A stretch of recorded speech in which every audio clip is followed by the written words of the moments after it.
వేదిక మీద ఉన్నటువంటి ప్రభాకర్ గారికి, అదేవిధంగా డప్పు కళాకారుల సంఘం జిల్లా అధ్యక్షులు రఘు గారికి, అట్లాగే సిపిఎం పార్టీ నాయకులైనటువంటి చంద్రశేఖర్ గారికి, అట్లాగే స్థానిక నాయకులకి విప్లవాభినందనాలు తెలియజేస్తూ ఇతర ముందున్నటువంటి మిత్రులకు కూడా అభినందనాలు తెలియజేస్తున్నాం. ఈరోజు ఏంటంటే భారత రాజ్యాంగాన్ని రాసినటువంటి నిర్మాత బిఆర్ అంబేద్కర్ రాసినటువంటి రాజ్యాంగానికి ప్రమాదం ఏర్పడ్డది. ఎందుకంటే ఈ బీజేపీ ప్రభుత్వం మనువాదాన్ని తీసుకొచ్చి బలవంతంగా జనాలపై రుద్దేదానికి, అందులో భాగంగానే ఈ రాజ్యాంగాన్ని నిర్మూలించి మనువాద రాజ్యాంగాన్ని నిర్మించాలని చెప్పని, రాసుకోవాలని చెప్పని ఒక ప్రయత్నం చేస్తున్నారు. అందుకని చెప్పని బీజేపీ ప్రమాదాన్ని పసిగట్టి మనం దాన్ని మొదటి నుంచి కూడా ఏంటంటే సిపిఎం పార్టీ, అదేవిధంగానంటే కుల వివక్ష పోరాట సమితి కూడా వ్యతిరేకిస్తున్నాయి. ఎందుకంటే బీజేపీ వాళ్ళ ఆలోచన విధానం ఏంటంటే కులంలో ఉన్నటువంటి ఎస్సీలు, ఎస్టీలు, బీసీలు, మైనార్టీలు అంటే అసలు వాళ్ళకు పడదు. అందుకని చెప్పినని ఈ బీజేపీ దుర్మార్గాన్ని నుంచి కాపాడుకునేదానికే కుల వివక్ష పోరాట సమితి స్థాపించాం. దాన్ని ఏంటంటే ఆ రోజు నుంచి ఈ రోజు దగ్గర ఈ యొక్క కుల రహితమైనటువంటి సమాజాన్ని నిర్మించేందుకు, అందరూ కూడా సమాజ స్థాపనలో భాగం పంచుకునేందుకు కుల వివక్ష పోరాట సమితి కేవీపీఎస్ పోరాటం చేస్తుంది. అందులో భాగంగానే ఒక తూరి మేము కూడా అంటే నేలపట్టు మైలింగం ఏరియాలో కూడా 2 గ్లాసుల పద్ధతికి వ్యతిరేకంగా సిపిఎం చేపట్టినటువంటి రాష్ట్ర వ్యాప్తంగా కార్యక్రమంలో నేను కానీ నాగరాజు కానీ వీళ్ళందరం కూడా ఆ గ్రామాల్లో సర్వే నిర్వహించడం కూడా జరిగింది.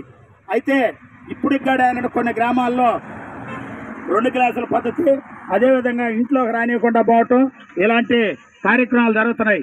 అయితే ఈ సిపిఎం పార్టీ అధికారంలో ఉన్నప్పుడు ఈపీఏ 1లో ఏంటంటే మొత్తం ఈ దేశంలో ఉన్నటువంటి ఆ వ్యవసాయ కార్మికులకి వాళ్ళకి ఉపాధి హామీ పథకాన్ని తెచ్చేదానికి కీలక పాత్ర పోషించింది.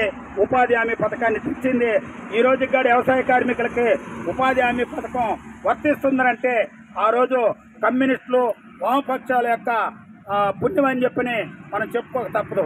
అదేవిధంగా ఏంటంటే ఈ సమాచార హక్కు చట్టం నీకేంటంటే ఆ సమాచార హక్కు చట్టం కింద 30 రోజుల్లో మనం దేనికోసమైతే అర్జీ పెట్టామో దానికోసం పోలీస్ స్టేషన్లో కానీ, ఎంఆర్ఓ ఆఫీసులో కానీ, ఎండిఓ ఆఫీసులో కానీ, ఇరిగేషన్ ఆఫీసులో కానీ ఎక్కడైనా సరే ఖచ్చితంగా వాళ్ళు మనం ఏదైతే కోరుతామో దాన్ని ఇవ్వాల్సినటువంటి ఆ హక్కుని అదేవిధంగా వామపక్షాలు సాధించినటువంటి ఘనతని ఈ సందర్భంగా చెప్తున్నాం.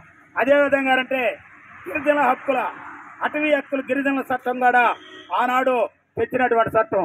అందుకని చెప్పానని పార్లమెంట్లో, అసెంబ్లీలో ఈరోజు ఏంటంటే తెలుగుదేశం ప్రభుత్వం 8 గంటల పని దినం అంటే బ్రిటిష్ సామ్రాజ్యవాదులతో పోరాడి సాధించుకున్న హక్కు, కొంతమంది అమరవీరులు తమ అమూల్యమైన జీవితాన్ని పణంగా పెట్టి సాధించుకున్నటువంటి హక్కు 8 గంటల పని దినం.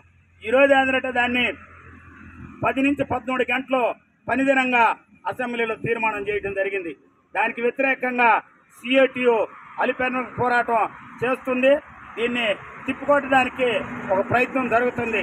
అందులో కూడా ఏంటంటే మనం కూడా భాగస్వాముల వల్ల, ఎందుకంటే అసెంబ్లీలో మన యొక్క ప్రాధాన్యత, వామపక్షాల ప్రాధాన్యత లేని దానివల్ల, ప్రశ్నించేటువంటి వ్యక్తులు లేని దానివల్ల పాలకపక్షానికి ప్రతిపక్షం అడిగేటువంటి పరిస్థితి జగన్మోహన్ రెడ్డి లేదు. ఆయన అసెంబ్లీకి కూడా పోవడం లేదు. అందుకని చెప్పని వామపక్షవాదుల్ని రాబోయేటువంటి ఎలక్షన్లైనా ఈ యొక్క వాళ్ళు చేస్తున్నటువంటి దుర్మార్గాలకి వ్యతిరేకంగా వామపక్ష ఎమ్మెల్యేని గెలిపించుకోవాలా. అదేవిధంగా ఏంటంటే ఈ 14 గంటల పని దినాన్ని పెద్దల సభలో పీడిఎస్ ఎమ్మెల్సీ అంటే ఉపాధ్యాయ సంఘాన్ని నుంచి ఎన్నికైనటువంటి ఎమ్మెల్సీ మాత్రమే ఆ పెద్దల సభలో ప్రశ్నించారు, అడిగారు, దాన్ని వ్యతిరేకించారు. కానీ ఏ ఒక్కరూ అదేవిధంగా వైసీపీ ఉన్నటువంటి ఎమ్మెల్సీ కానీ, తెలుగుదేశం ఎమ్మెల్సీ కానీ, బీజేపీ ఎమ్మెల్సీ కానీ అడగల. ఆయన ఏంటంటే బీజేపీ ఎమ్మెల్సీ ఆయన చెప్తున్నాడు, అయ్యా అసెంబ్లీలో కూడా అవుట్ సోర్సింగ్ ఉంది, కాంట్రాక్ట్ కార్మికులు ఉన్నారు. అట్లాగే ఈ విశాఖ ఉక్కులో ఆ విధంగా ఇస్తే ఏమి అని చెప్పి ఆయన చెప్తున్నాడు బీజేపీ ఎమ్మెల్యే. అందుకని చెప్పినని వీళ్ళందరిని వ్యతిరేకించాలంటే కమ్యూనిస్టులే దానికి వ్యతిరేకించగలరు, దాన్ని ప్రశ్నించగలరు, దాన్ని అడగగలరు.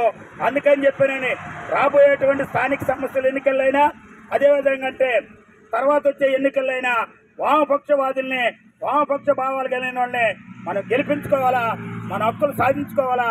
సాధించుకునేంత వరకు మన పోరాటాలు కొనసాగుతాయని మీరు చేసేటువంటి కుల వివక్షత పోరాట సమితి చేసేటువంటి ఏ సమస్యకైనా సిపిఎం పార్టీ అదేవిధంగా రైతు సంఘం మీకు అండగా ఉంటుందని తెలియజేస్తూ ఈ అవకాశం ఇచ్చిన మీకు అందరికీ మరొకసారి విప్లవ దినాలు తెలియజేస్తూ ముగిస్తున్నాను మిత్రులారా.